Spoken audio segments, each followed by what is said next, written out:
ल आज चाहिँ हाम्रो यहाँ ब्रोइलर रोस्ट हुँदैछ चुलोमा। अनि यहाँ चाहिँ लोकल कुखुरा कुकरमा राख्दैछ।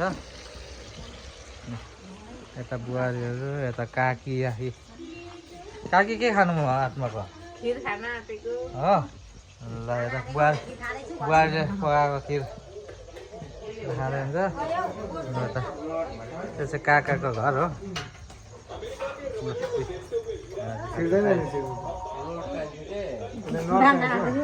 यसमा होइन अर्को खालको स्कुल हेर्न व्यस्त छन्। अनि यताबाट टाइट गर्नुपर्छ बुझ्नुभयो। भाइले पनि खाँदैछ खिर। अब भोलि भाइ चाहिँ बेङ्गलुरु जान। बेङ्गलोर टिकटमा त बेङ्गलुरु नै लेखेको छ नि त। बेङ्गलुरु नै हो कि खासमा चाहिँ। जाँदै हुनुहुन्छ भाइ बुहारी।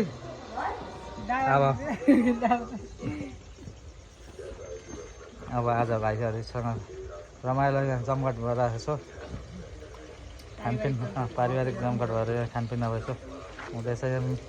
मिष्टान्न भोजनहरू बन्दैछ, खाइँदैछ।